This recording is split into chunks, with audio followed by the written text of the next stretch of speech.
virahisi. Yes. Vile tunacheza hizi games siku hizi. Vile tunacheza siku hizi. I'm very hopeful, especially game ya kesho. Na ujua kwanza, by the way, tickets zimenunuliwa zote. Uwanja imejaa. Yeah. Tickets zimeisha. The game is totally sold out. It is totally sold out, and I just cannot wait for tomorrow's game.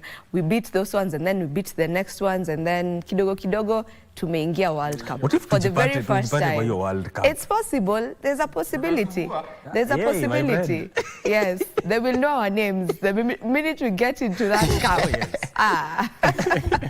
Anyway, it is day 4 of the new month of September. How are you doing? As always, it is a pleasure that you have chosen to start off your morning right here with us. And we promise you will not be disappointed one bit. Today is Entertainment Thursday. We call it Friday Eve right here, or Thursday is the new Friday. And we ensure to bring you nothing but the best when it comes to entertainment. My DJ, Unique the DJ, is usually here to ensure that you get to listen to the best of the best. Even before he gets to let us know what he'll be playing for us today, remember that you can get to also be part of this conversation, be part of this show, simply by sending us a message on WhatsApp. That is 0716-103-301, 0716-103-301. How about we start off by you letting us know where you are tuned in from, 0716-103-301. Today is going to be an amazing show. I have different guests who will be coming on board. Matters Entertainment will be having Stevo Simple Boy coming in atuambie kwani hawa managers wanamtakiaje jamani? Ni nini? Shida iko wapi? We'll be talking to Stevo Simple Boy. We'll also be having a queen right here. That is the runway queen. We'll be having Miss Earth Kenya Water and an award-winning film director. As you've heard, it's going to be a packed one. So do not touch that dial. Unique the DJ. Yes. Good morning. Good morning. Ukoje? Iko best sana. Nashukuru sana. Before hata tuingie kwa what I've prepared for you. Yeah. Mimi issue yangu iko kwa Waluya. Ai. Okay. Do you know? Nani watu wenu ehe? I know. Do you know these guys, there's a bus that was traveling from Western. Yeah. Then wakasimamisha gari. I think venye usimamisha gari kwenda like ku stretch kidogo. Yes. Then I think kuku pia ilitoka ikaenda ku stretch kidogo. Pia kuku ilitoka ilitoka kwenda ku stretch kidogo. Haja ndogo. Yes. Sasa kila mtu kwa basi ilibidi ameshuka kutafuta hiyo kuku. That's an actual story. Yes, there is. It happened. I think last week. Oh. Yes. So wakaenda kutafuta kuku. Walienda wakatafuta kuku na waka make sure safari imestokiwa kwanza watafute kuku kila mtu kwa basi. Okay. Did they find it? Yes. Oh, they have find. Wala iko imefungwa miguu by the way. I think ni zile tu hizo uchukuliwa zinaeka kwa boot pia ikasema wacha nyoroshe miguu kwanza. Pia hiyo stretch kidogo. Okay. Yeah. That makes sense. It does not make sense one bit. But anyway, it doesn't make sense. That was something something that I've been just laughing at like the whole of the week. Imekuwa too interesting sana. Nasema kumbe wale wana treasure kuku by the way. Sana. It's like your community's totem. Yeah. Yep. Anyway, what's to get for so like literally I've already I've prepared a very dope playlist for you today. Always make sure like nawapeleka na rada for every new music imetokea. This one nilikuwa nimecompile through the week. I'll just go through. The list is endless, ni refu, lakini I'll pass through too because of time. Calligraph Jones, he has a new song inaitwa Confused. It's a very beautiful song, by the way. Now, it's just talking. The song that is talking about the day-to-day life. Vitu tunapitia, most of them. Uncle Jing Jong akona new song inaitwa Romping Shop. Very beautiful song. Willie Paul and Okello Max, Ahere. I think they may pronounce Ahere. Ahere. Exactly. Guardian Angel na Rose Muhando, they have a new song. Na Mandy akona new song inaitwa Njia. Makosa by Trio Mio, Sean MMG, YBW, they have a new song. Breeder, akona new song inaitwa Maziwa. So the list is endless. So sitajisoma zote, but I'll be playing them to so keep it locked na request iendelee kama mapema hivi, au sio? Absolutely. DJ. Yes. Nataka nisikie maoni yako kwa hii kitu. And I also want Vivian Robia kama ni ukweli ama itafanyika. September is the month to take your man out for a date. Peleka mtu wako man's yako kwa date. Vivian. September is take your man's out Yes. month. Unampeleka date hapo. Hakuna shida. Hakuna shida. Si unapanga tu date vizuri, unampeleka alafu yeye ndo analipa bado. Sikia. Nimekwambia. That is what always happen. Yeah. Idea inakuanga for lady ndo anakujanga na idea kwenda out. But ku spend nani spend Mwanaume. Aya, birthday yako. Anakununulia gift ama unamnunulia gift? Mimi nalitoanga socks. There's life no balance. I mean, There's life no balance. Hakuna job. Like kama ni birthday yake uta make sure umembuy vitu like out. Alafu birthday yako ana expect umpeleke out. Alafu mnunulie gift. Bado. Na birthday ni yako. Yeah. see, you just tell these ladies that you people are seeing what you want for your birthday. If you don't say, socks is the first thing that comes to mind. Kama ni socks. Mbona ni socks ikuje tu ya kwanza? There's some thought that went into it.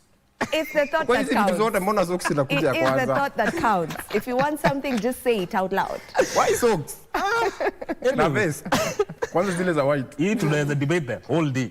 Yeah. But indeed, welcome to Entertainment Thursday. My name is Mike Bigby. I want us to take a different conversation. This concerns air pollution, given that in Kenya alone, we have, Kenya grapples with around 5,000. I understand your microphone has a bit of an issue. So, yeah, Mike will be coming in with a conversation immediately after this, and they'll be talking about fresh air in general. Like, how is the air around you? That is what they will be speaking about. So you better stay tuned for that conversation. And immediately after, yes, we have our dancing shoes on and get to enjoy some entertainment. This is Entertainment Thursday right here on Good Morning Kenya. Vivian Dego is my name. Don't go too far.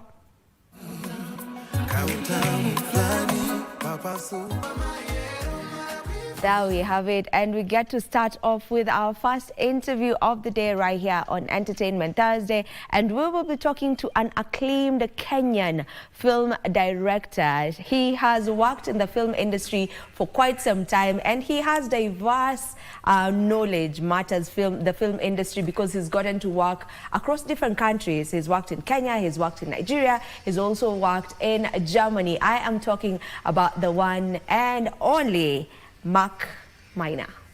Mark, good morning. Good morning to you. How are you doing this morning? I'm very fine. You're well. I'm very well. All right. I'm blessed to be here with you. Yeah. It's a pleasure to have you on the show with us. Thank Now, you. let's get to first understand who exactly Mark is, where his love for film began. Just take us back to where all this began. So Mark Maina is a film director, film editor, and also I'm a lecturer. And actually, it began as a hobby because I have a bachelor's degree in computer science from Nairobi University. So when I was in first year, I was just watching films. I think me and my brother used to watch a lot of films, a lot of espionage, kind of James Bond movies. And I think there's a scene that I saw, there's a film called Bourne Ultimatum. There's a scene that I saw, it's a guy who jumped from one building to the next, but he went through a window. So I was very curious, like, are these people paid enough to go through windows like this and it breaks? And like, I was just wondering how that happened. So I did a behind the scenes research, and then I saw there was not glass actually. So then that's when I started to understand, okay, so which softwares do they use? And then because now, you know, as a computer science student, as a hack, some softwares up and pale. So I stumbled upon software into After Effects, Adobe After Effects. And basically that's where I started doing tutorials and, you know, just creating effects zilikuwa na wow my friends even when I was in campus, you know, a plane crashing into Chiromo, you know, stuff like that. And eventually I started now telling stories to support these effects, like now writing stories. Sometimes we would pick a scene from our favorite movie, my bro would act, and then I would do everything else. I would be the lighting, the sound, the director, the editor. Yeah. And then eventually I joined a small school in Ito Youth Film Platform. It was based in Kiambu, and that's where now I met all these diverse people, and I understood that that's where now teamwork started, because ukipatana na mtu who is better at doing sound than you, who is better at camera than you, then you know you start now to enjoy it more, because now you can focus on what you really want to do and love. And that's where now I picked this team, and we just started making movies. Eventually, I think to God amekuwa on my side. The films started doing really well. We did a film, I think after that, ikaenda Machawood. It was the first Machakos Film Festival, and it ended up being the second runners-up, which is like number 3. And then we did another one, which now went to Cannes Film Festival, which is in France, which was actually the only African film that was there. Film to Cannes?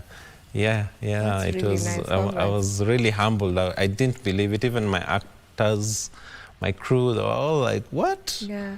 What was the film about? So, Neophobia. It's a film about a woman who is used to doing old things. So whenever she stumbles upon anything new, she has this physical effects. She quivers. Everything just doesn't work.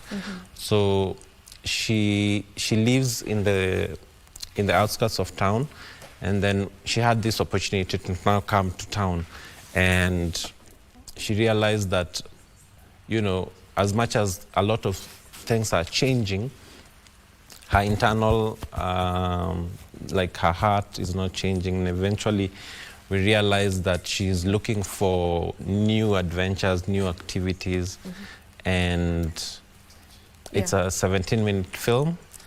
And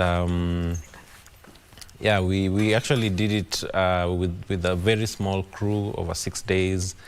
And, you know, going to Cannes was really, really, really humbling, because when I left here, I felt like, the best film has gone to Cannes and all this. But then when you land there, you meet a 19-year-old Korean who has also done a movie equally good. So you're like, okay. Competition is really tough out here, but it also grounded me to actually see, when you're on that level, like what you should expect, because, you know, I got a chance to meet some really big celebrities, Will Smith, you know, people I always look up to when I was even starting out, just watching them. And I think after that, then I went to Germany. Through DocuBox, I went to Germany. There's a film school called Film Academy Baden-Württemberg. It's in Ludwigsburg, in the southern part of Germany. And also, you know, I spent 1 year there just learning, directing, learning animation, and also writing as well. And I also made a film. I took a chance to make a science fiction film, because I felt like with the resources they had, this is the strange thing about that place. So you're given a budget, you're given the cameras you want. If it's just to be technical, kuna Ari, kuna Red, and then you're given your set, like you're given all that, but you don't have a team. Which is really opposite from like Kenya, where you have all this big team, but you don't have money, you don't have the resources. But that's cool, So now you had to coerce people to come and join your production. Like if you identify a good cinematographer, you'll go probably meet them at a bar or after party somewhere where they're easy to say yes. And you know, it was a fun experience. Eventually, I ended up making a science fiction in Ito Harriet, And basically the story is about a guy who is in a mental institution. Basically, he's supposed to use AI, or let me say Siri, to be smarter. And yeah, the film did well. I think it was the best in class.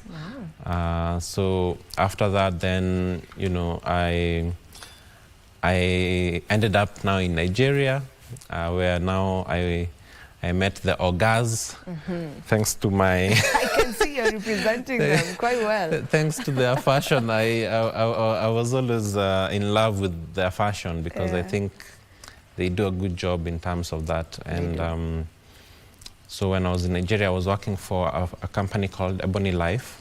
Ebony Life is responsible for some of the big series that are on Netflix, Blood Sisters, Olo Toure, The King's Horseman, you know, just, you know, The Wedding Party. And also that was a really, really good experience. And when I was there, that's when now I decided, okay, let me just also shoot my own movie before I come back to Kenya, because I knew eventually I would come back to Kenya. And that's the film that I actually recently finished. A Pause for Reflection. A Pause for Reflection. All right, there's one that is actually on screen right now. If we can just begin it so that we get to listen into it.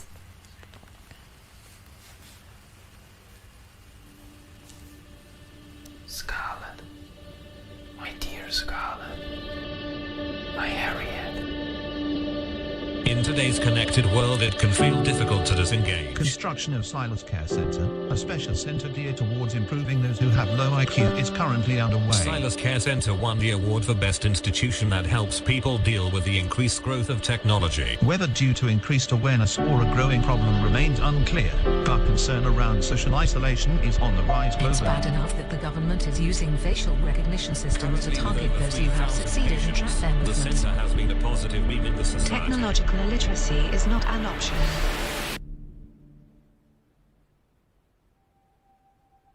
Hi everyone, my name is Calvin.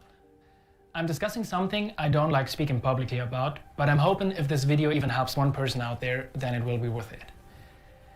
So, I'm discussing my struggle of growing up and the institution that I live in and that has helped me improve. For me, talking was really difficult. I used to stutter a lot while speaking in public, or even on a video like this used to be...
And then I wake up.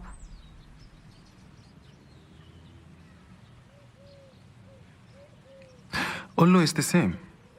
Every night. No variations? None. That's quite unusual. But I thought you said recurring dreams are a common occurrence. Once or twice in a week, maybe. That's normal. But in your case, not so much. Well, I did some research. Dr. Google. Did you know that seeking treatment online has the potential of amplifying your pre-existing medical concerns? Sorry, I didn't mean... It is quite understandable. These days, it is human nature to Google just about everything. A simple headache at the end of the day might turn out convincing you of a brain tumor. So, what exactly did you find in your search? It said that it signifies theft, burglary, or some form of intrusion. Has anyone close to you recently been burgled? Yes. My sister recently got married.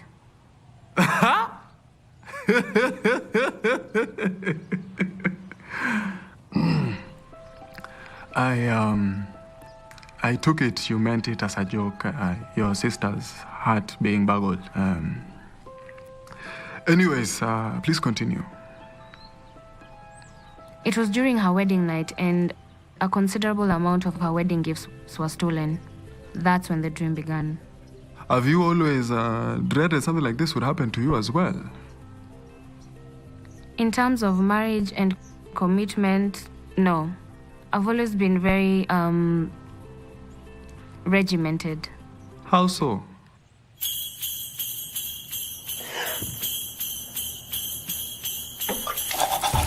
Fiona Bosibori liked things to be old. It would have been astonishing to find her breaking from routine. From what she had for breakfast, she endured the unchanging and often mechanically performed activities. She read... So that's Neophobia. Yes, that's the one Neophobia. that you took to Cannes. Yeah, that's the one that I took to Cannes. All right. Yeah.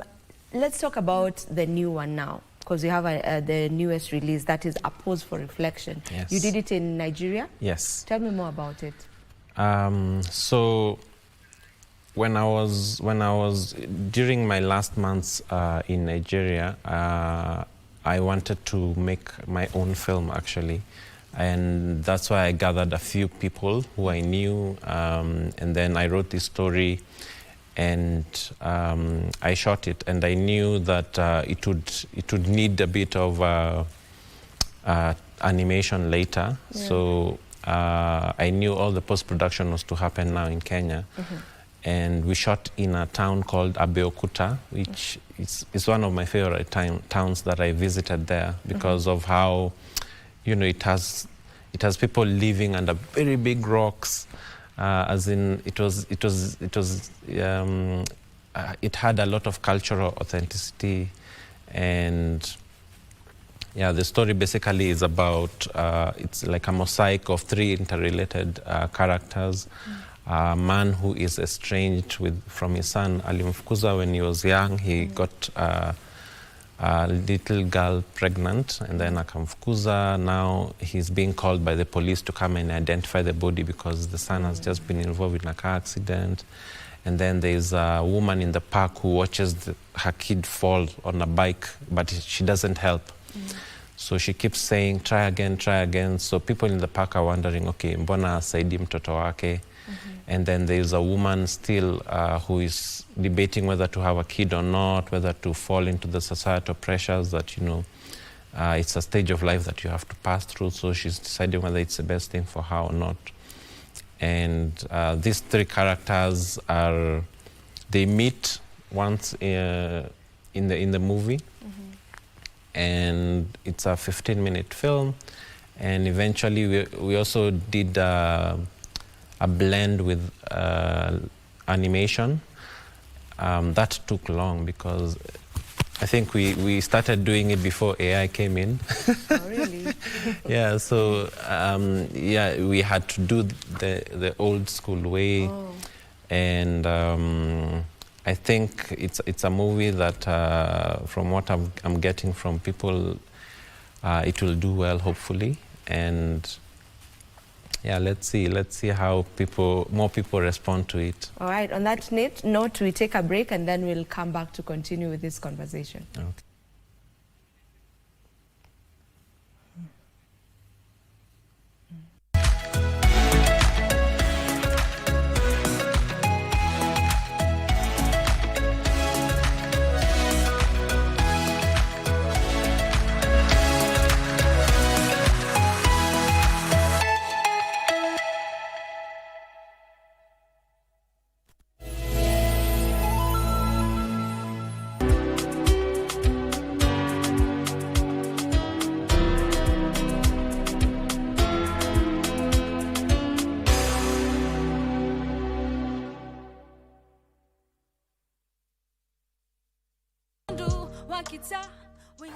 Punishment yenu itaisha mukimaliza hapa.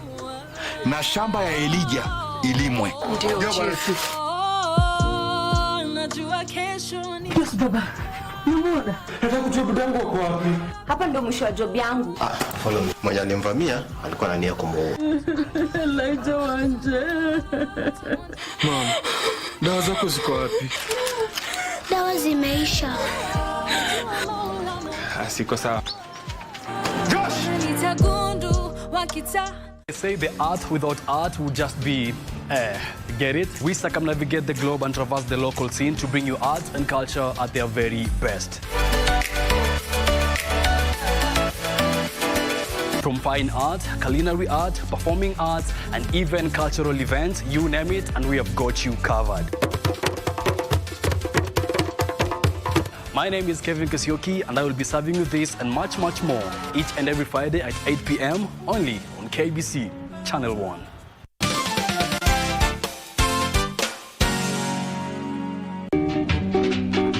Na mbono nang'eng'ania bwana ya mwenye na nilimwambia wewe am actually married.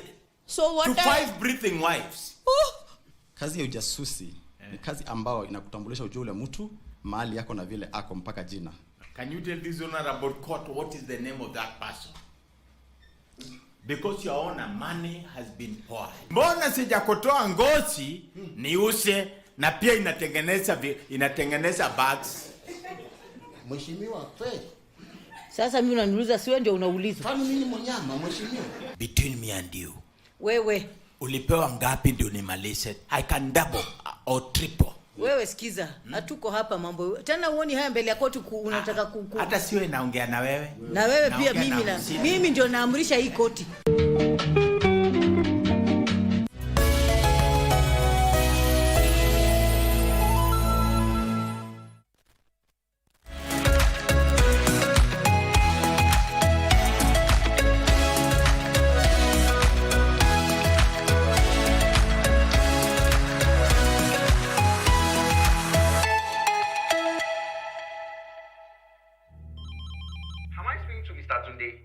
There we have it. That's A Pause for Reflection. Why the name A Pause for Reflection?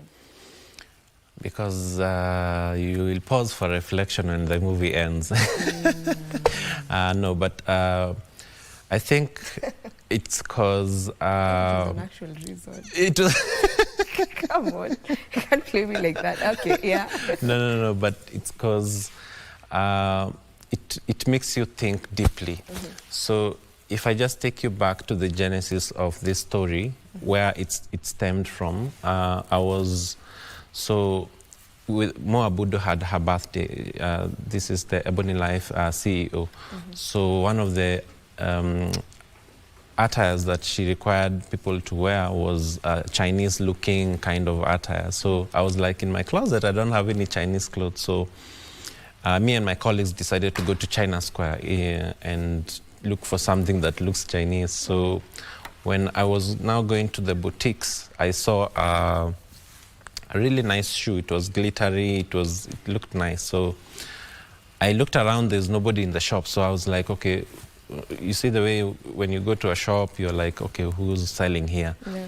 And then I see there's a woman very far, like four stores away, shouting at me, what do you want?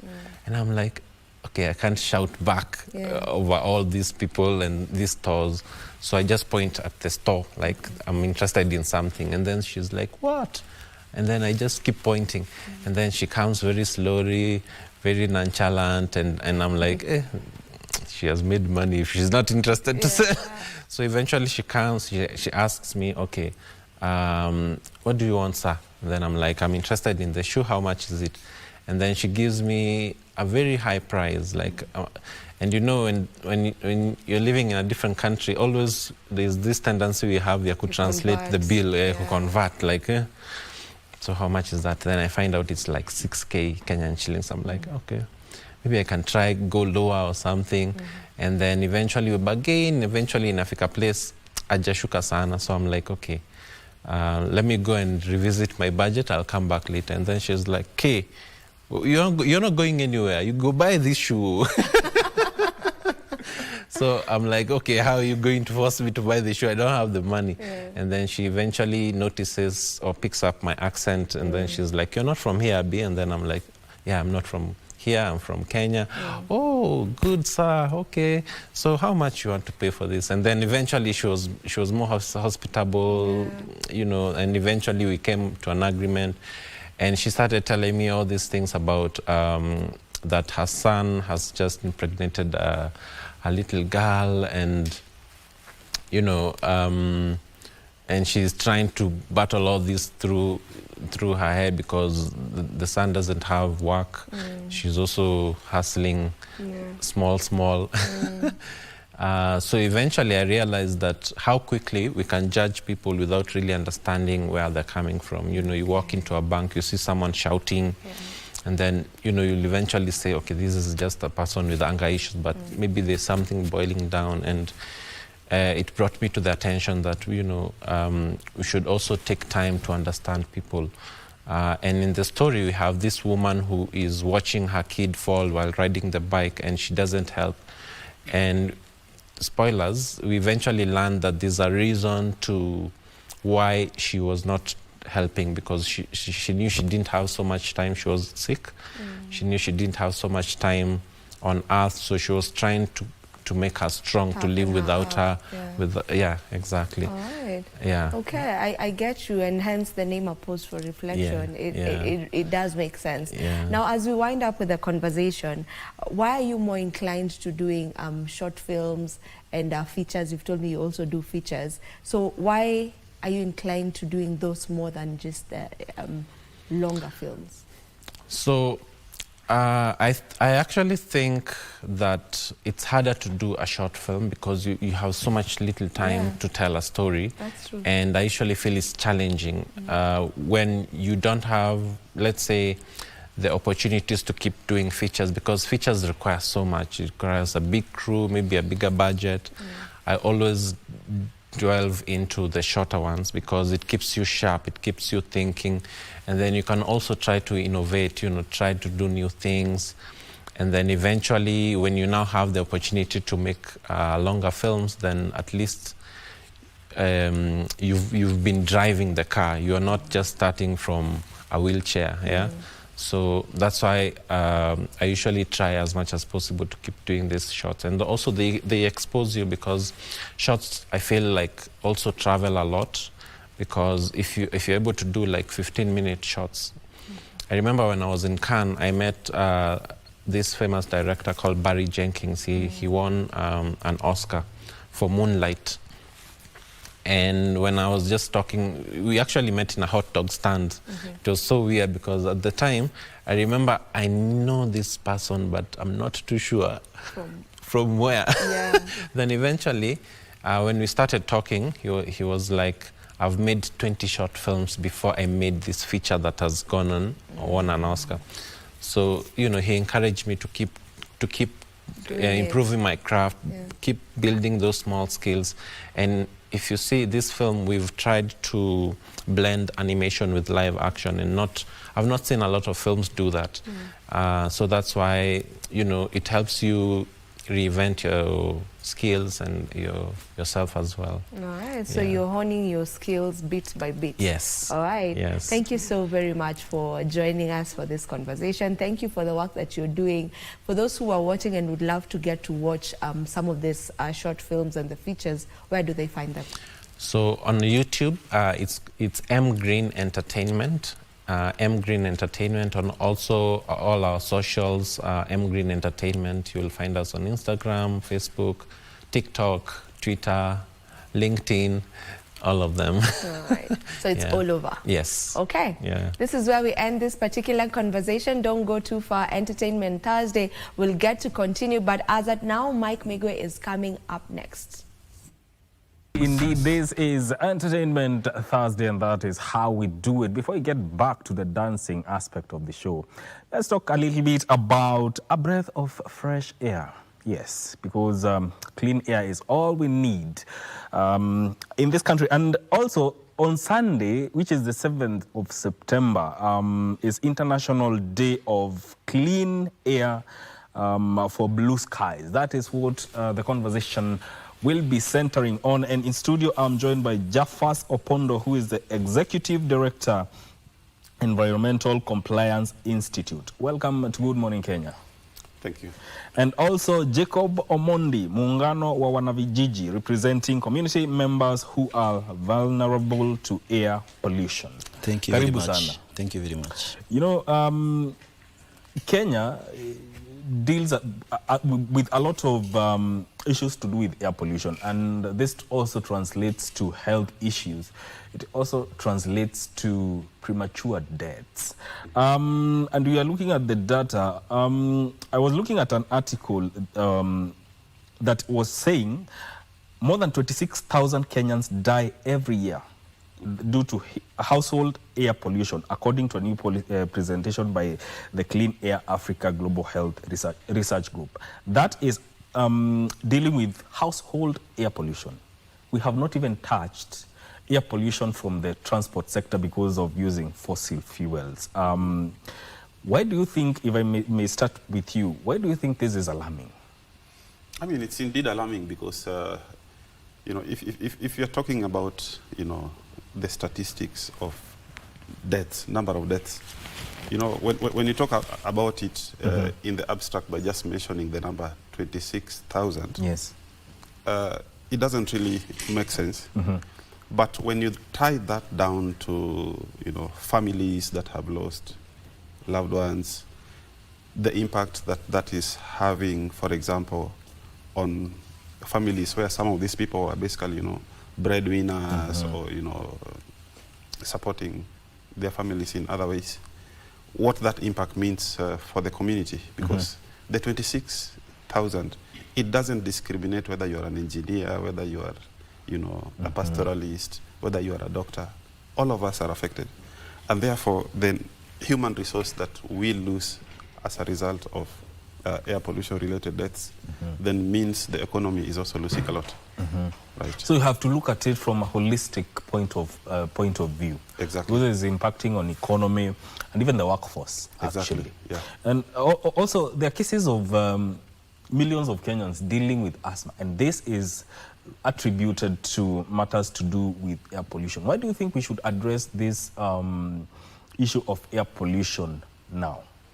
Yeah, I think now is the right time to address air pollution, because you'll find most of the time, especially in the informal settlements where there's so much informality, especially when it comes to access to basic services, it's quite unfortunate that majority of the people that are affected are from the informal settlements. That's Kibera, Mathare, Mukuru. So those ones are just an example. But I think there's also need of maybe seeing how best can we ensure that we address these menace around air pollution. So I think for me, this one is the right time to talk about this issue. Yeah. You know, you've talked about people within the informal sector and the kind of air pollution that they have to deal with. How does it affect the aspect now, as he brought it, the aspect of their economic well-being? Yeah, it's quite unfortunate that when it comes to the economic well-being, a majority of the people that will spend so much money when it comes to healthcare access due to the effects of respiratory diseases are people living in the informal settlements because of lack of enough policies around air pollution. In terms of implementation of these policies are very slow, and we're also looking forward to how do we ensure that we also work very closely with the government to ensure that everything, communities are given special attention, especially people in the informal settlements, so that they can address this issue, because it's one big thing. And also we are trying to see how best can we ensure that we address this when it comes to waste management within the informal settlement, when it comes to even monitoring air within the informal settlements, what kind of air is felt in the informal settlement, and how best can we ensure that we also generate data out of this, so that, because we know data informs, so how best can we ensure that even the academia come on board to ensure that we also address this issue, because informal settlements are the ones that are majorly affected, and we are looking forward to also more partnership when it comes to addressing this issue. Yeah. Mr. Japhas, when it comes to matters of compliance, and especially within urban areas, how would you rate our compliance as a country, especially in areas like Nairobi, Mombasa, Kisumu, Eldoret? Allow me, before I answer that, to just also add a little bit on the issues, especially for the communities living in the so-called informal settlements. Yes. There are a lot of inequalities when it comes to air pollution and its impacts. And by default, those who live in informal settlements are more affected than those who live in other areas, especially in the cities like Nairobi. And that is so, for example, because in the informal settlements, people live there by reason that that is where they can afford. And that means they cannot afford clean fuels for cooking. So whereas somebody else will be cooking with electricity and maybe liquefied petroleum gas, in the informal settlements, those who can afford will be using kerosene or charcoal, yes, which are heavily polluting. Yes. But you will be surprised that others are actually using, waste plastic and, these kind of things to fire, their cooking, and that leads to a lot of pollution. Again, in this sort of areas, issues like open burning of waste is very prevalent, because sometimes the city authorities do not then even collect waste in these sort of neighborhoods, and because people can't afford to pay private companies, they resort to burning this waste in the open. The worst scenario is perhaps where all of us, again, as a country and maybe as a city, are guilty, is that Nairobi, for example, all the waste that comes from, whether it's Runda or Karen or wherever, it ends up in Dandora, which is an informal settlement, so to speak. So all our waste is then burned in the open in Dandora, affecting large segments of communities. So talking about compliance, the challenge is there are lots of good laws, good policies, good regulations already in place at both the national level and also at county government level, whether you're talking about Nairobi or any other county in this country. The challenge we have is, one, perhaps the counties and the national government have very limited capacity for enforcement of these laws and regulations. Sometimes I think it's just, negligence. People are not just doing what they're supposed to do with the taxes that people pay. But also in, other instances, I think there is low levels of education and awareness. For example, among the, public transport sector or the industrial sector or even within the communities about open burning of waste, people are not aware that if you do this and then, the emissions go into the air, they actually affect you. So we need a lot of education and awareness around that. Yeah. Begging on what he has said, do you think really people really understand matters to do with air pollution, or they just think it's a distant problem? It's something normal? Yeah, I think for air pollution is more of a, quote unquote, I can say it's more hidden, because people can't feel it at that time, but its effect is very high. So, because you see, like every year, we normally lost like more than 18,000 people due to, we normally experience like 18,000 premature deaths due to this effect of air pollution. So most of the time you'll find that people don't tend to even like focus on, okay, what kind of energy should we use? And now, like you can see, Kenya is also transiting to having 100% electricity. So which means when it comes to even the use of kerosene, the use of candle to light the house, it will help in reducing health effect within the informal settlements, because these people living in the informal settlement are the ones who are really affected when it comes to this issue of healthcare access. So I think there's also need of improving our healthcare access and also awareness. How do we ensure that there's enough awareness? So for us as an organization, that's SDI Kenya and Muungano na Vijiji, what we stand for is to just ensure that we also do issues around urban development. How do we address the household effect when it comes to environmental conservation and air? And also previously, we as a team from Breathe City Initiative, we had to at least ensure that we are having series of campaigns and dialogue around having a clean environment. So we've been having like a series of cleanup from last week, and we are still continuing with the dialogues around awareness, around having a clean and fresh air on our end. All right. We are going to come back to continue with this conversation because it's a very pertinent issue, matters to do with air pollution. But we'll do that after this short break.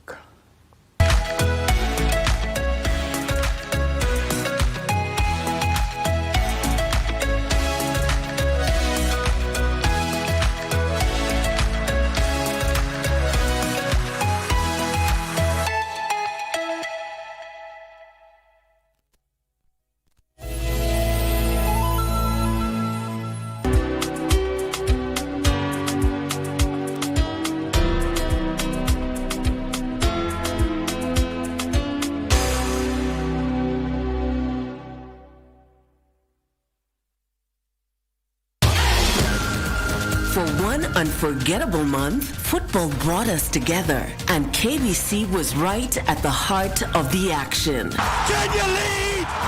This journey was made possible because of you, our incredible partners, advertisers, and sponsors. Full time, and Kenya have done the unthinkable. You trusted KBC to deliver the passion, the energy, and the thrill of Chan 2024 to millions of fans across Kenya and the region. From all of us at KBC, we say thank you for walking this winning journey with us. KBC, your true sports partner.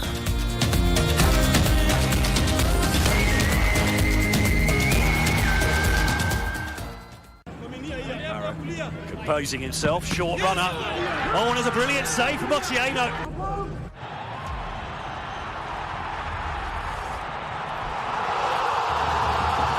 Kenya's stars on the football pitch continues to shine brighter. The dedication, the self-belief and enthusiasm across the board is visionary. Olunga against Shaju. And Olunga scores. Perfect penalty into the bottom corner. The keeper goes the wrong way.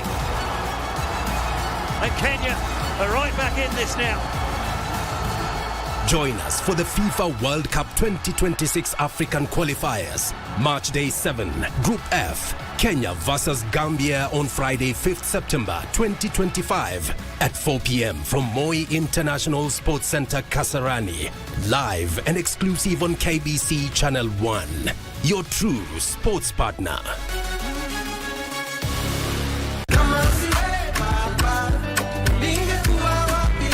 Praise the Lord. My name is Pastor Tim Mwangi, and I want to invite you for a life-changing, transformative show. I was blinded and thrown to the floor on my knees, just like Saul. Conversations. Gen Z ni nani? E-boldness. Mnatoa wapi? Kuna mentality fulani yenye inakujenga. Si a rebellion really, but ni ya ku-question system. Engagements that are life-changing and provocative. When you are young, your core business should be to create value in yourself. Join me, DJ Andy C, bringing to you Kingdom Vibe, full of gospel bangers. Join us for Angaza Show. Every Saturday from 5 p.m. to 6 p.m. Only on KBC Channel 1.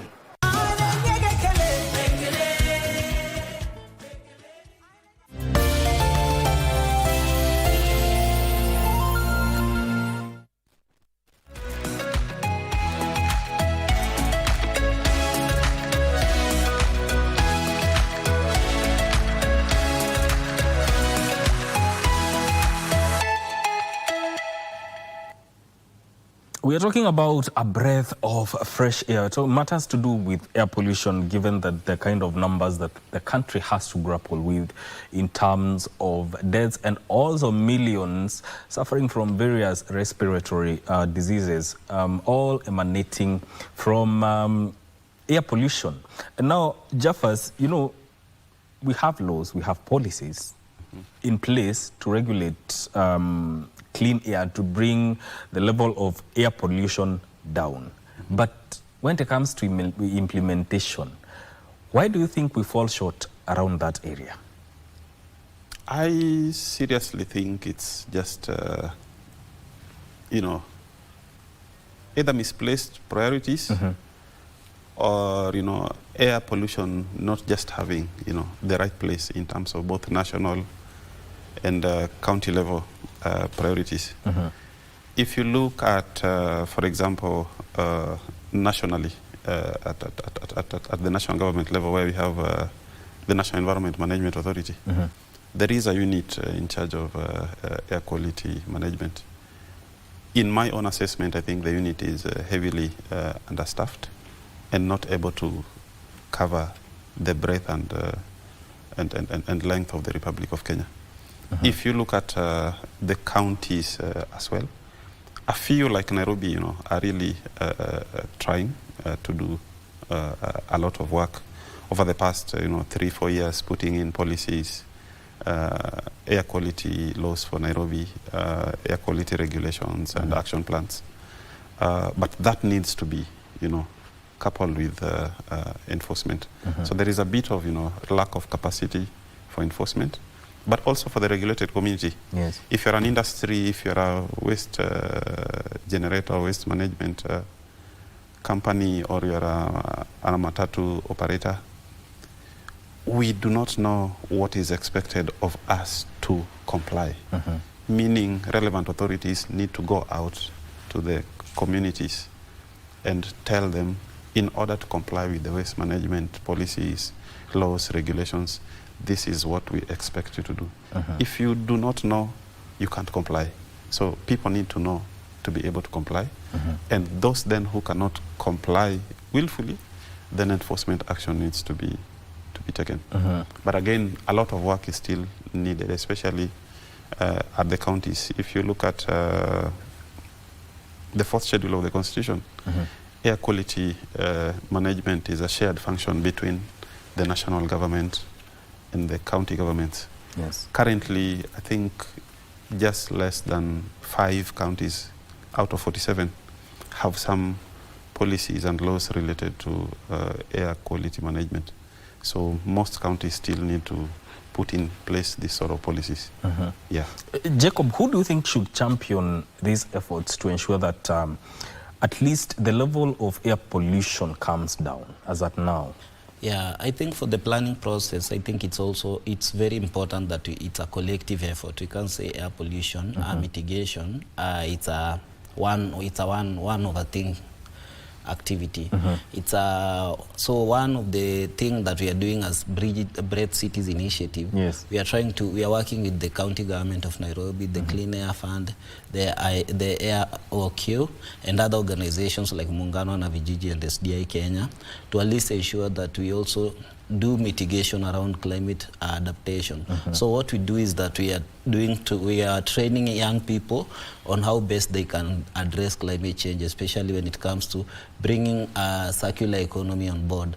So when it comes to waste management, how do you ensure that young people do recycling of waste, and apart from recycling of waste, how do you ensure that we scale up the skills that they have? So through this training, we try and see how best can we engage more young people, because they are the ones affected, and they are the ones who have the key to the future. So that's the reason as to why we are working very closely with young people, and also the women who are very vulnerable, because they are the ones who are at the forefront of supporting people within the informal settlement. And for us as an organization, I think as an organization, we take this as an opportunity to at least ensure that we do settlement profiling within the informal settlement, because it's also important to understand these settlements. What are some of the challenges they face? And from these challenges, we now see how best can we address this issue. And I think we've been working very closely with the Nairobi County government, because they are the ones who are in charge of the compliance aspect and also ensuring that people comply to these laws. So we are also working with the county government to ensure that everything goes swift, and also we've been having series of engagement with the environmental officers within these informal settlements to at least ensure that they are also part and parcel of our engagement with the communities around. Yeah. How would you say your efforts as an organization have made an impact when it comes to matters dealing with air pollution? Yeah, like I said before, one, we are training young people on circular economy, on how best they can segregate waste at the household level. Then from the segregation, we are also training young people on how best they can convert this waste to compost, so that it can produce like farming produce, maybe like things like crops, like food crops. Then apart from that, we are also training young people on how best they can address these issues, like the black soldier fly. I think you know it. So about the black soldier fly is that the young people use the waste to at least ensure that they use the waste to at least feed the black soldier fly. Then this black soldier fly is used as a feed for chicken. So whenever you're getting the chick, is at least heavy and very nutritious to your body, and also to the rest of the groups. We are also trying to ensure that we also train them on how best they can at least segregate waste, and also when it comes to issues around policies around the waste management. So that's where the county come in under this Breathe City initiative.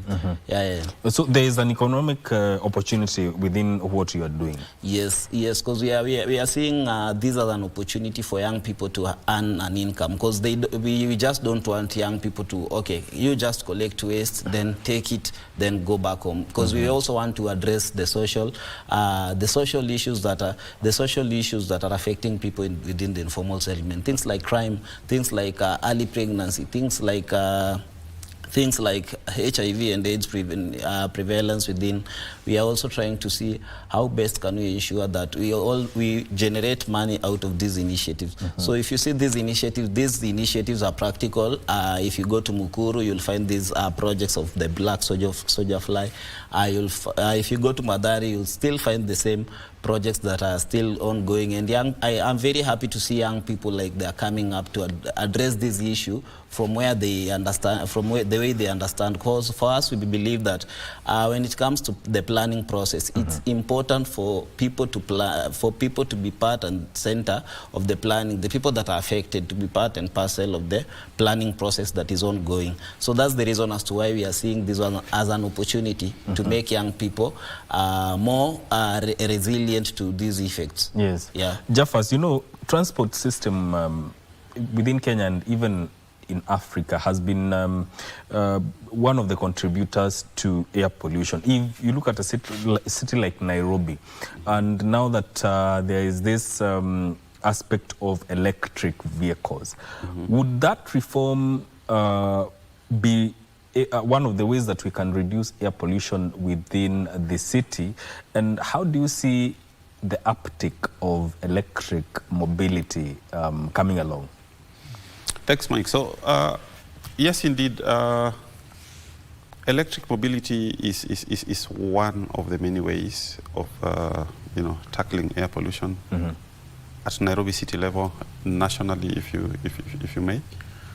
And one of the things we at Environmental Compliance Institute are currently doing is we are working with the county government of Nairobi. We in partnership with the Clean Air Fund that is also working with the Jacob's team. And for our side, we are developing an air quality action plan that is covering the period 2025 to 2029. Yes. And we are looking at actions to reduce air pollution holistically. So we're not just looking at the transport sector. We're looking at all sectors that are responsible for emissions that pollute the city of Nairobi. So the waste management sector, so we are trying to deal with open burning of waste. Agriculture, you may be surprised. There's a lot of, urban agriculture happening in Nairobi, and some scale of, open burning of agricultural waste, as well as, emissions from poor manure management. There are emissions from industries in the industrial sector and issues around location of those industries. The transport sector, as you point out, is the most significant source of emissions in Nairobi. From use of, fossil fuels, in this particular one, petrol and diesel, and especially diesel for the heavy-duty vehicles, for the public service transport vehicles, is responsible for what they call, particulate matter 2.5. It's, those particles in the emissions, the black soot that you see, that can, penetrate very deep into the lungs of humans when you breathe that, and is responsible for, respiratory diseases, lung cancers, and these sort of things. So electric mobility indeed is most welcome as one of, the fastest ways to accelerate action to reduce emissions within the transport sector. There is, of course, if you go down Nairobi, seems to be a lot of traction. We see a lot of the matatu circles currently now, working with companies like Basigo, Rome, and others, and we can see, a lot of these on the streets. I think other areas that perhaps are underestimated, but where we could make serious gains, is with the motorcycles. Yes. We have thousands and thousands of motorcycles used as public transport in our cities, including Nairobi. And those significantly contribute to air pollution in the city. I think the biggest reductions could arise from, transitioning all the motorcycles, or a large chunk of them, into electric motorcycles, and also the public transport, the matatus and the buses. If we can do, electric, the reductions will be high. Yeah. And when it comes to electric mobility also, there's also the aspect of usage of lithium batteries. What can be done to ensure that once batteries are used, they have lived their duration, we do not have a dumping where we create another problem over another? How can that be dealt with? So for that, I believe in terms of policy, law, regulation, I think something is already in place. Because at the end of their life, when that battery dies, essentially it is waste. Yes. Right? And it must be dealt with as waste. Now, at the national government level, through NEMA and the Ministry of Environment, they've enacted what they're calling the National Sustainable Waste Management Act, with matching regulations. They're calling extended producer responsibility regulations. So what that means is, as a producer of these vehicles or motorcycles, or as an importer, you are responsible for the lifespan and the impacts, the environmental impacts of this equipment up to end of life, which means when the batteries then die, the producers or the people who imported these things should be responsible for their management.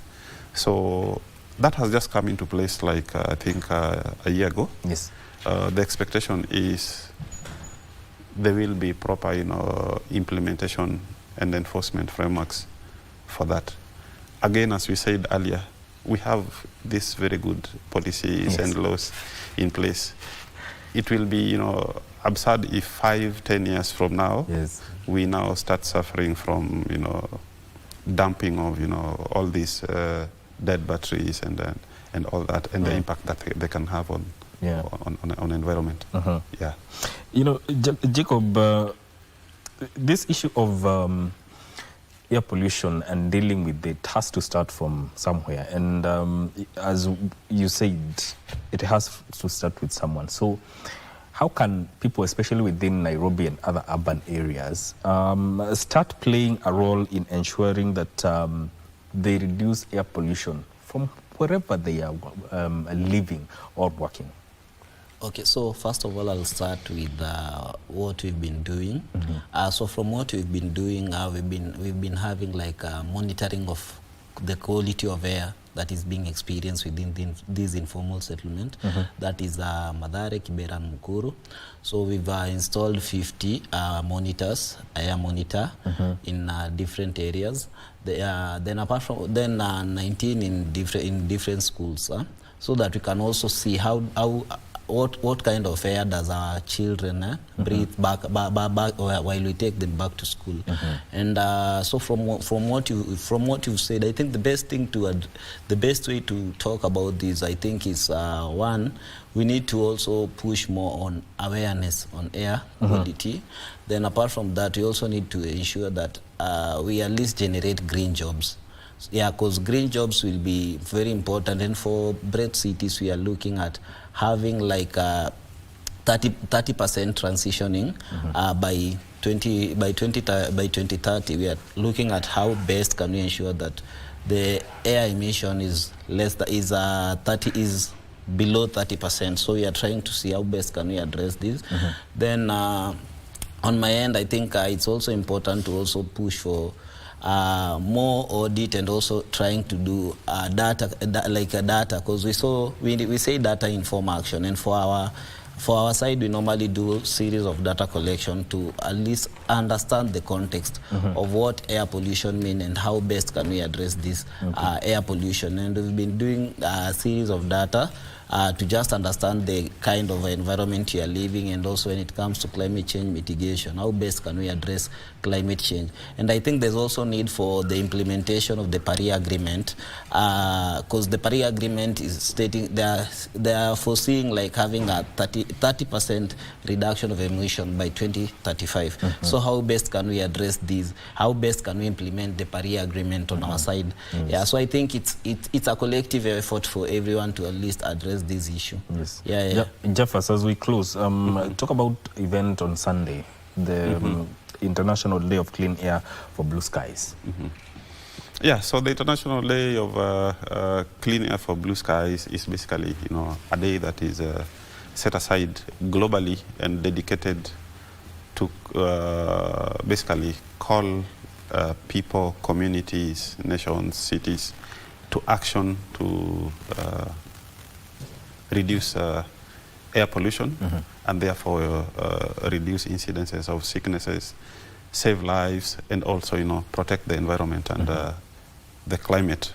And of course, for this year there are activities lined up by the Nairobi County government with many partners, including the Breathe Cities initiative of the Clean Air Fund. And there are going to be public events on that particular day, including a procession in the city. And we would urge, communities and everyone to come out and be part of this event. We just create awareness around air pollution. Indeed. Yeah. Thank you so much for joining us here and talking about a very important issue of air pollution. That is Japhas Opondo, who is the Executive Director of Environmental Compliance Institute, and also Jacob Omondi from Muungano wa Vijiji, representing community members who are vulnerable to air pollution. We end this conversation here. Thank you for tuning in. My name is Mark Maina. Vivian Ndegwa is up next to continue with Entertainment Thursday. Stay with us. Fashion.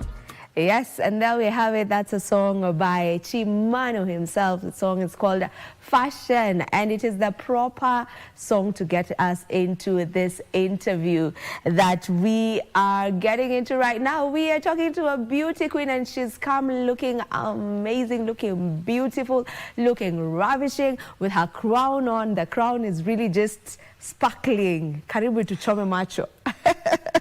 Her name is Joy Kirwa, and Joy Kirwa is Miss Earth Water Kenya. Welcome to the show. Thank you so much for having me. How are you doing this morning? I'm doing amazing. How are you? I'm well. You look so pretty. Thank you. So do you. You look so pretty. Thank you. Are you allowed to give someone that crown even for a minute? Maybe for a second, for a picture, but I have it back at the end of the day. For a picture. So after this, I'm getting it on my head for just a photo. And then we'll be good. All right, for those who are seeing you for the very first time, how would you describe Joy Kirwa? Joy Kirwa is a model, an environment enthusiast. I'm also a graduate of mass communication with a major in public relations. Yeah, and I'm very passionate about modeling. You're passionate about modeling. Yes. Where did this passion or this love for fashion come from? When did it first begin? Can you remember the first time you ever encountered, you know, modeling or the modeling industry?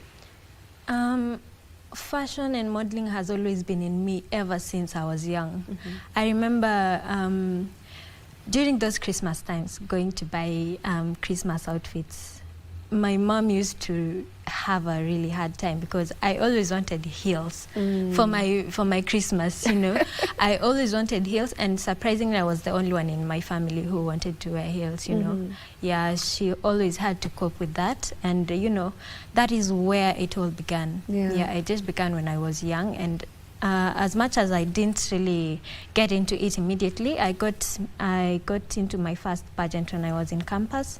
Yeah, but all the way it has always been in me. You have always lived and breathed fashion. I love fashion. The first time I really got inspired was when Lupita Nyong'o got her very first awards for the 12 Years a Slave. Yeah, that's when I saw her gown on the red carpet. I was like, yes, that's who I want to be one day. I love that. Yes. I love it. That just from her fashion, how she was looking when you're going to get that crown, to receive the crown. And she's always looked her best, you know, during the Oscars and all of that. So I'm glad that inspired you to get into the fashion industry. Can you remember the first time you interacted with pageantry, you know, with pageants?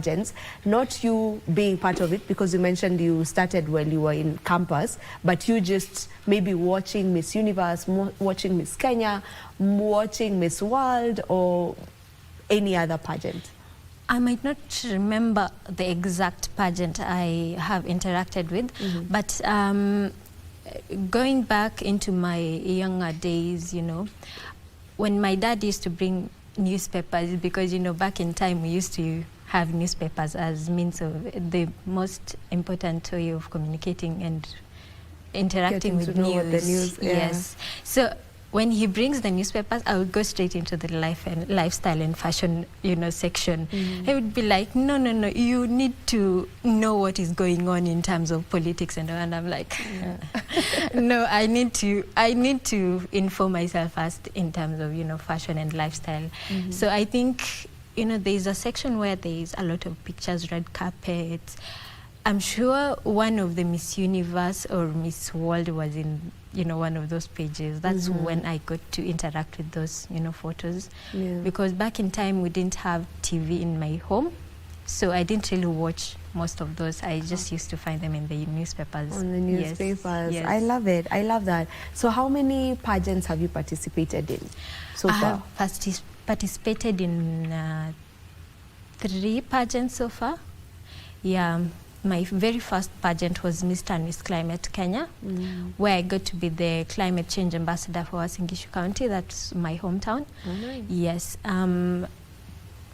My second pageant, actually there are 4. Yes. My second pageant was Mr. and Miss Kasarani. That one, I actually went home with, not with nothing, but, you know, I learned a lot of lessons. Yes. My third pageant was Miss Global Princess Kenya, where I got to be the second runners-up, Miss Global Princess Kenya, where the mother franchise is Miss Global Princess Africa. Okay. Yes. And the last one in which I'm wearing the crown is Miss Earth Kenya, where I got to be Miss Earth Water Kenya. Miss Earth Water Yes. Kenya. Congratulations. Thank you so You much. are an environmentalist. You Yes, I mentioned am. that when you were introducing yourself, and just from what you've told us, you won the first pageant you participated in was the climate what? Miss Climate Kenya. Yes, Mr. and Miss Climate. Yeah, Miss Climate Kenya. Yes. Tell me where your love for the environment came in, or what's the correlation between you and now loving the environment and climate and all of that. Yeah. You know, caring about the climate change and all of that. Yeah. So growing up in a very green, county, Uasin Gishu is a very green county. Yeah, growing up in a very green county, I have always loved nature. I've always loved the environment. And the moment where I had to change my environment and come to Nairobi in terms of education, my love for the environment even grew much, because I was really not quite disappointed on the way of life people have here in Nairobi, because Nairobi is not greener as Uasin Gishu is. So that's why I got really touched. I want to do something, to at least protect the planet for the future. Yes. I love that. I love that about you. Absolutely. Now, when most people interact with beauty pageants, all they see is the glitz, the glam of the red carpet. Absolutely. You girls just looking your best on there. When you're getting to the runway, just how you strut on that runway and all of that. Most people, that is what they see. But there's the behind the scenes of that. So maybe if you can tell us a bit about, what it takes before it gets to that point where we're now seeing you girls on the runway. Yeah. There's a lot going on in the backstage. Yeah, it's not just all about winning and shining and glowing. I'm going to give an example of Miss Earth Kenya, because we were probably over 50 queens at the beginning, but we came down to 4 queens at the end of the day. Yeah, so it takes a lot of discipline. It takes a lot of confidence to be up there. Secondly, after the shortlist, we have the boot camp, where you have to be trained, you have to be monitored on your discipline, you have to be monitored on how you carry yourself, your projects. There's a lot going on. Yeah, it's just like a normal job interview, how it goes. Yeah, I'm sure everyone knows out there how a job interview goes. Yeah. How was your experience at the Miss Earth? My experience at Miss Earth was amazing. In comparison to most of the pageants I've gone to, I think this is one of my best pageants I've attended. Yeah, how the national director was carrying out everything, how she treated us, she made sure each and every queen was, felt at home. No one felt left out, She was very welcoming, and I really love that about her, Miss Beverly. Shout out to you. Shout out to Miss Beverly. Yes. For that. And, every beauty queen normally has a passion project. So if you can just let us in on your passion project. Yeah. My project is all about youth empowerment and environmental sustainability. I just want to be the voice of the people. I just want to, empower the young generation at the moment, to grow up knowing that we need to protect the planet. We need to be sustainable enough for our future generations. Because if we do not care about the environment right now, we will also be living in the same environment in the future, and if we do not care about the environment at the moment, our children will also really suffer in terms of the air they breathe, the clothes they wear, health issues. So that's what I'm here for. Yeah. How do you go about now doing that advocacy? Yeah, I take part in a lot of events that support environmental sustainability. I also talk to young children, between the age of 15 to 30 in on the same issues. You know, I want to let them know that we need to take action as soon as now. Yeah, I just, whenever I get the chance to talk about it, I talk about it. Yeah. Yes. Okay. Now I want to take you back to the day of the crowning of Miss Earth Kenya. Absolutely. When did it take place? Sometime this year? Yeah, in July. In July? Yes. Okay. Just a month ago. Okay, Yeah, 2 yeah. months now. In July. When you got into the competition, because it's a competition. It is a competition. When you got into it, did you automatically know that I'm going to win? Like when you get into it, into this pageants, can you just tell from the first time you get to interact with the rest of the girls, can you just tell, hapa sioni mtu mwenye ananiona? Okay, maybe there are some who feel like that, but for me it was completely different. I was so scared because the first time I got into the competition, you know, the queens over there were amazing. Because imagine from 60 models to 8 models. The amount of, you know, how should I put this? You know, all the queens were, you know, at par. They were all at the top. We were all competing on one, you know. It was hard. It was tough. I didn't see myself at the top until the crowning moment, and I was actually the first one to be announced, and it was really surprising, and I really thank God for that. Yes. And when that moment came, you know, just let me into your emotions, just how that was, because you're saying for you were just ready for anything because you felt like every lady deserved that crown. You know? Every lady in that particular pageant deserved the crown. So So when they called out your name, what emotions I was were there? trying to replay, you know, the judge's voice, and I'm like, is it really me? Is it really me? Then I had to like walk in front. Yeah, it was a really, you know, amazing moment.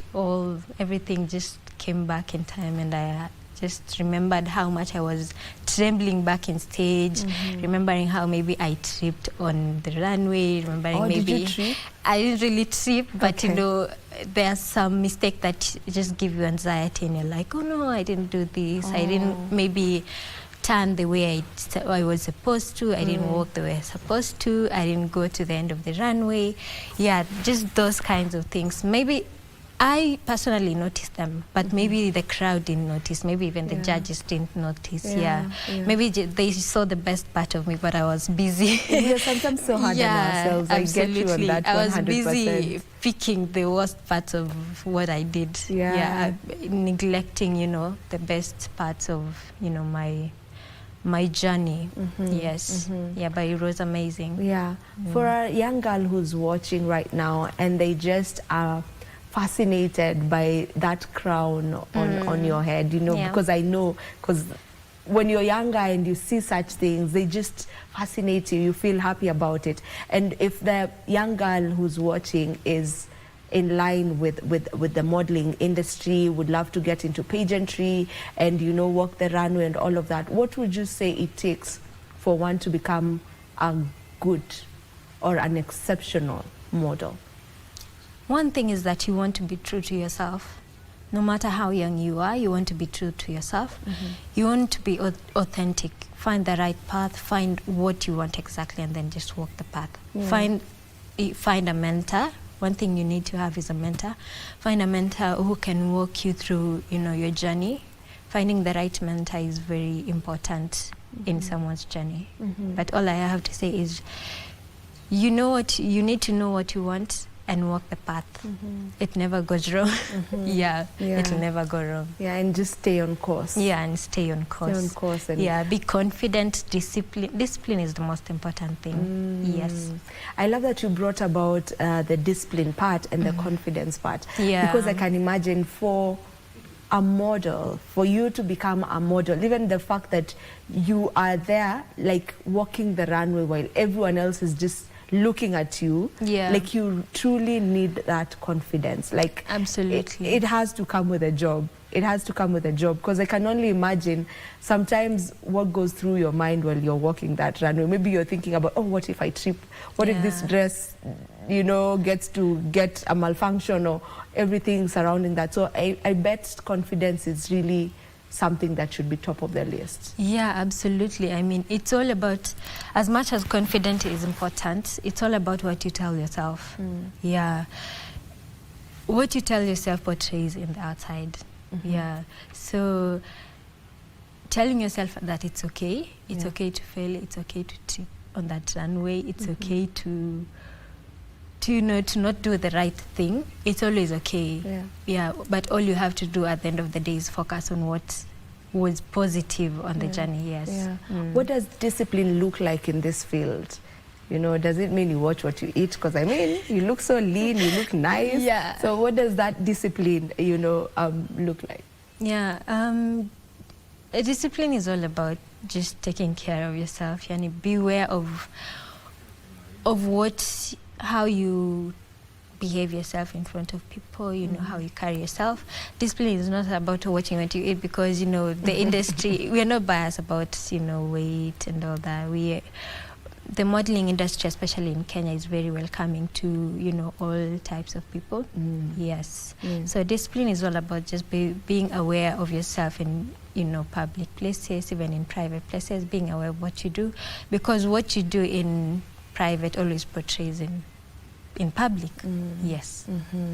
That's for sure. Absolutely. As we almost come to a conclusion of our interview, you know, when we have the pageants happening, there's usually different, do we call them categories? Different, I don't know the proper word to use, but when they happen, we have the dinner where we have the culture, where we have, you know, all these categories that you have, but then there's the Q&A session. That's the one, the sessions. So when you come to the Q&A sessions, I'm sure that is where it's a bit tricky, but that is also where we get to know the person, you know, aside from just us seeing them walking and, you know, looking all beautiful and all. Now you get to listen to the person, you get to understand them a bit more. How was the Q&A session like for you? Yeah, it's always something. Because the tension, oh wow, the anxiety that comes with it, because they have to like bring it, the questions in a ball, and you have to pick one and then read it out. It comes with a lot of anxiety, but it's all about you, you know. Knowing if you began the course knowing what you want, it's not going to be difficult. If you know what you want, you know what you're working for, you know your goal, it's never going to be difficult. Everything will just come out flawless. Are you ever prepared on the questions that might be asked, or it's just unatokea tu wewe swali yenye unaulizwa? Yes, it's always very random, but you always have to be prepared. Like maybe before the runway, you have to like go through maybe questions that have been asked to various queens, you know, during previous pageants. You also ask, you know, I know people do this thanks to, you know, ChatGPT, makes everything easier. You just go there and ask, you know, possible questions to be asked in a pageant, and, you know, it gives you a variety of answers and questions which is very easy to navigate through. So these questions really help you to be prepared on your question and answer section. All right, so what are you planning, or what are you intending to do with your crown now, henceforth? You have a whole year of being the queen. Probably maybe 10 months left. But I'm planning on working on my project now. Let's get into empowering the youth. At the moment, I'm planning on empowering the youth into working towards a sustainable future. So my journey through the my journey with the crown will all be about my crown. Yes. All right. Thank you so very much for Thank you as well. coming on to our show today, and congratulations on being, you know, crowned the queen that is Miss Water Kenya 2025. All the best in all the projects that you're going to be undertaking. Maybe if you've got your final remarks, you can use that camera and give us your final remarks. Absolutely. All right. My final remarks will be to anyone who is looking to pursue a career in modeling, just go for it. Be confident, be disciplined enough to achieve your goals, and let's work towards a sustainable future. There you have it from the queen herself. That is Miss Joy Kirwa, Miss Earth Water Kenya 2025. This is where we end this conversation. Don't go too far. My DJ is ready with his music, and we'll have one more interview with Stevo Simple Boy. Don't go too far. Motor testing, dragon motor testing. Wow. Dragon motor testing. Wow. Uliacha wapi moto? Hujabeba moto yako leo? Pesa hii ni asubuhi imezima. Asubuhi moto iwaki? Sasa bado yapata chamsha kinywa. Itawaka tu. Inangoja kiamsha kinywa alafu sasa itapata kuwaka. Karibu sana Stevo. It's good to have you on the show. Pole kwa kuchelewa. Ulikuwa umekwama wapi? Inaitwa msongamano. Msongamano wa magari. Ukapatana nayo huko njiani. But it's a pleasure to have you on here. Watu wamekungoja, umefika sasa, umetuletea nini? Magudi-goodies. Kama gani? Vitu kadhaa ziko. All right, Stevo Simple Boy. There we have it. That is Stevo Simple Boy himself. Stevo Simple Boy is an expectant father. Very soon, wacha tuanzie hapo. Very soon, tunakuita Baba someone. Baba Dragon Junior. Baba Dragon Junior. Yes. How does that feel? Manze, imekuwa nimesema ni baraka, tena pia ni changamoto naona. Ndoa si rahisi. Ai. Sasa ndio unaanza na unasema si rahisi. Ndio umeanza ndoa ushaanza kutuambia. Unasema ni ngumu. Tuko unajua pilika. Odhe bado jakaa sana but kwa hiyo pilika. Ya kujaribu kupanga ndoa kuona inakaa aje. Yeah, I saw ulifanya a very nice baby shower. You guys did baby shower, ilikuwa ni gender reveal. Oh, gender reveal. Yes, that's the word. Ulifanya a very big gender reveal, mkaita watu, mkaifanya pahali mandhari anakaa vizuri. Kuliendaje? Ilikuwa poa. Although mama alikuwa atarajia dem, bahati mbaya Kamramba.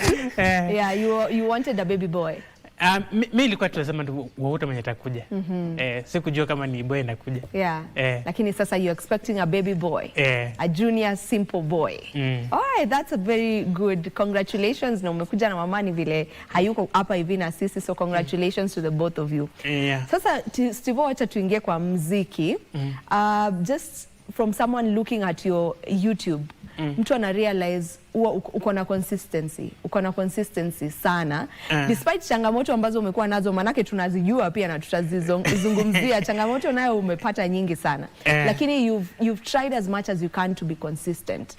Mtu akiangalia anaona like after every at least 2 months kuna nyimbo ambayo unatoa. Ukikaa sana maybe miezi mitatu, lakini unahakikisha like in a year unatoa nyimbo. Bali pia kutoa ngoma pia unajua pia timia pia content pia niko sana pia. Na nataka tuingilie hapo sasa. Hii consistency yako ya kwa nyimbo na kwa content, like what is bringing it about? Nini ambayo inakufanya unazidi tu unaendelea? Kenya inabidi zile, unajua kuna tuseme mimi nafanya kitu seti kwa ajili ya pesa. Nafanya kitu for passion. Unaona? Kuna wale wanakuja wanapotea. Unaona? Awatili manani. Unajua uki concert kwa muziki peke yake, muziki muziki itakupiga chenga kidogo, unaona. Lazima ufanye vitu kadhaa. Sasa hapo ndo content inaingilia. Siku hizi lakini Unique, you have to agree with me, tunaona wasanii wengi bado wanafanya content creation. Yeah, true. Is it that muziki peke yake haiwezi kusustain in terms of, aside hata from the financial side of it, hata wewe kuweka tu fan base yako? You know, some people who are watching wanakonga na so many things they like. Sometimes they will want to listen to music. Sometimes watataka kusikia content yako. Apart from music, maybe there's something else you can do. Angalia. So the moment watu wata realize, oh, kumbe Unique anaweza fanya hivi pia. So hapo utakuwa umecreate na fan base ingine tena. So the moment watu utakaa bila kurelease muziki, bado wataona something else new ina come through. Nakumbuka nani akikuja Mexodus alikuja akasema kuna time alikuwa ameanza content fulani akaachana nao akaanza ingi. So something new every time ina create a list, ina kubuildia pia a certain crowd audience. Stevo, unaweza sema that's how it has been like for you, like kwanza uamua kwanza kufanya sasa content, una feel umeleta a new fan base? Unajua kulingana na muziki tu ya Kenya, siku baada unajua pia kupata mwenye ana finance kwa muziki ni ngumu sana. Unaona? So ni either ufanye kitu tofauti na wengine Kenya hajaifanywa. Unaona? For the sake mimi nimefanya content pia, nimekuja na msemo. Though pia watu wanasema Stevo bwana mamazema kuja sikuti. Zimekauya bwana. Tukausha huko kwa misemo. Tukausha ama bado unatupangia? Unasoma kamusi lately? Tulikuwa tupanga management mpya ikuwe stable ndo tukuje full mzuka. Alright. Lakini sasa hapo hivyo kwa management, Stevo, managers wako wamekuwa wakikuangusha sana. Unafanya kazi na mtu kidogo, there's a scandal, sijui mara amechukua your logins za YouTube, za kila kitu ameenda nazo. Mara tena umepata mwingine mmepelekana vizuri, tena kuna kitu nyingine ambayo wamekufanyia. What is the problem? The problem, unajua watu wasema ni problem ni mimi, si mimi the problem. Unaona? Unapata mtu anakuja kwa pole sama Stevo, utakutafanya kazi pamoja. Unaona, tusaidiane, unijengea brand, mimi pia nikujengea brand, unaona. So ikifika katikati kiburi inaanza, kuelewana pia inakuwa ni shida, unaona. Sasa pata kenye tulikuwa nataka kwangu, sasa ajali mambo ya msanii. Kuna vitu ambazo kweli huwa mna sign ama mnafanya tu ile ya kujuana, mtu amekuja vile umesema na kuzungumzia na kwambia wacha tusaidiane ku grow sisi sote, I manage you, but do you ever sign any contracts? Unajua kuna kwa sema kuna wale wanataka contract na kuna wale wanasema Stevo tunataka tu grow pamoja, unaona. Hiyo naelewa, unaona. Lakini mtu akisema kama akuja na quote anasema Stevo kula 30%, mimi nikule 6%, unaona hapo ni kuanga tricky kidogo. Lakini sasa now do you take time kuamua ni huyu sasa atani manage, because I mean mtu yote anaweza taka kuja kukumanage because anaona uko na brand. You've built your brand and then brand yako iko na kiki fulani pia. You know, like people always will talk about something about Stevo. So mtu anaamua tu aje ride on it akisema anataka kuwa manager wako. Like do you ever take time ukae uangalie huyu kweli what are they bringing to the table? So far okay, sasa kuongea kwa management ya kitambo. So far manager wangu anaitwa Oscar. At least kuna vitu kadhaa amefanya. Kwa mfano useme ukiangalia kwa nyumba yangu kuna furnitures. Kama sema mke wangu bila kwa mjamzito pia kuna hospitali ambapo anaenda kujifungua. Na pia kuna driving pia iko. Hata kama ni kidogo but tunajikimu nayo. So na mimi namtakia kila laheri. Kama ni mtu wa kweli mwenye ana tamaa mingi, basi tena tunafika naye mbali. I don't know, Unique, what do you feel about your story? You know, just having a manager simply because someone has just come to you and said, I would want to manage you?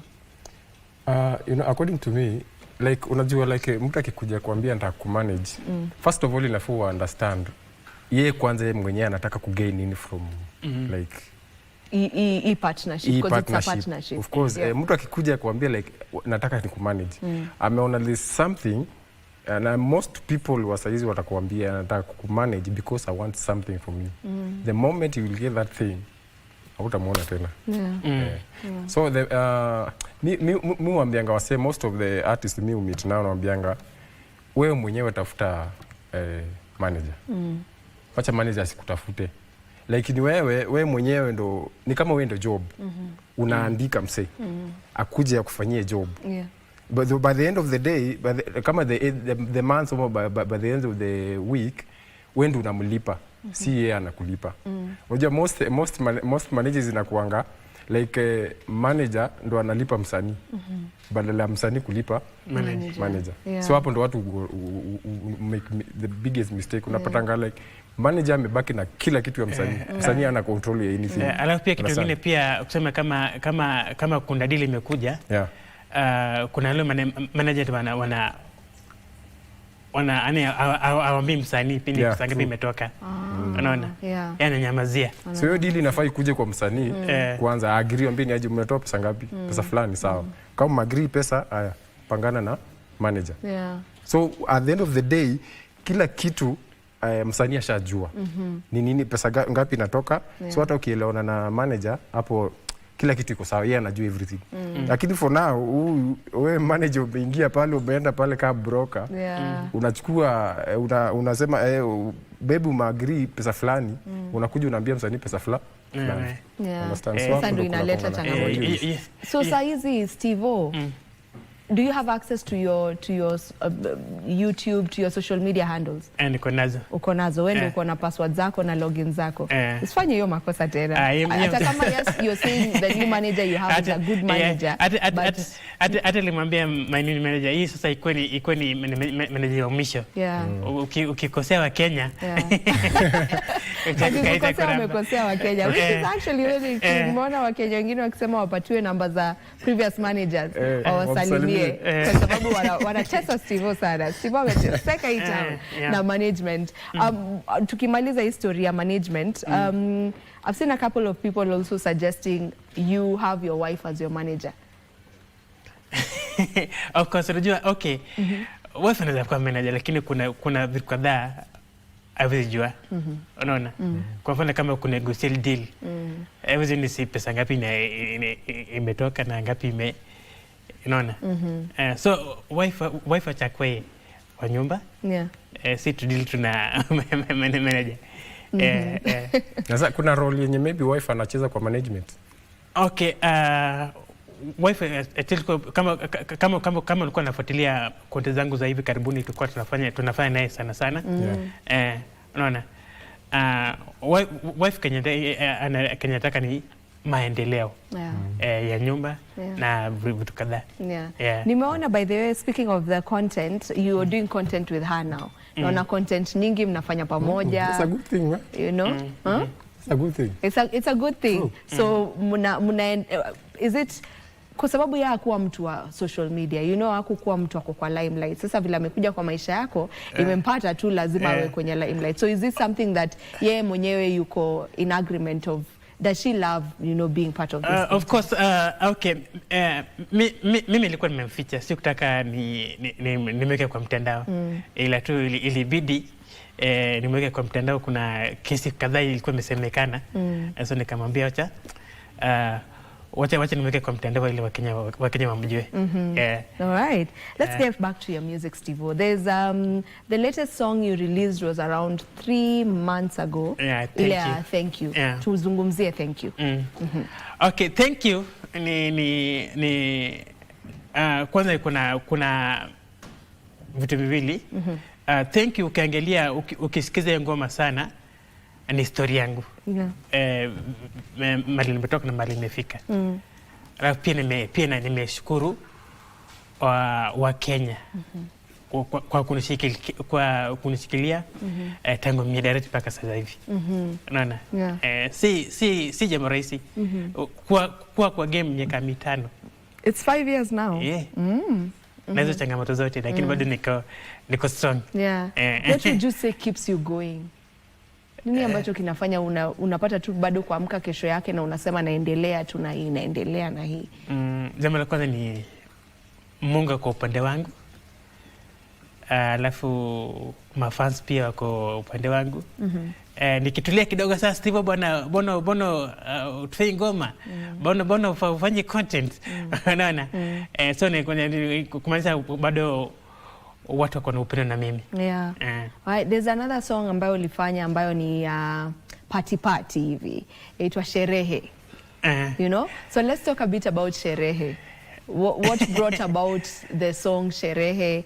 Writing process yako ilikuwa imeanzia wapi ndio ukaamua kuandika Sherehe? Of course, mimi sana, wacha nikwambie, mimi sana kwanga napenda hip hop sana, na pia mimi ni msanii wa hip hop. So Sherehe ilikuwa nataka jaribu kuleta style tofauti kidogo. Ama piano, ndio kama watu wote pia watakubali mapiano yangu. So tukasema kitu mimi naweza ingia ni Sherehe, siku hizo wanapenda Sherehe. Unaona? Lakini okay, kwangu mimi Sherehe nilimba tu watu bambike. Unaona? Ndio na si ati ilikuwa napenda. Watu bambike tu, sema Stevo pia anatujali.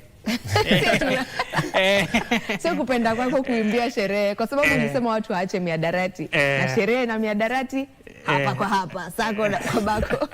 Kwa hivyo wewe unasema ukiandika ni you are just doing it for the people. It's what watu uli notice, watu wanapenda nyimbo kama hizo, ukaamua ufanye. Hiyo ya Sherehe sasa. Okay, so right now it's been 3 months hauja release a new song, but of course you've been doing your content, you've been all over, like unaonekana, si ati watu hawakuoni, uko all over. Is there something that is in the works? Kuna nyimbo ambazo pengine you're working on at the moment? Kuna ngoma kama 3 inafaa ikuje.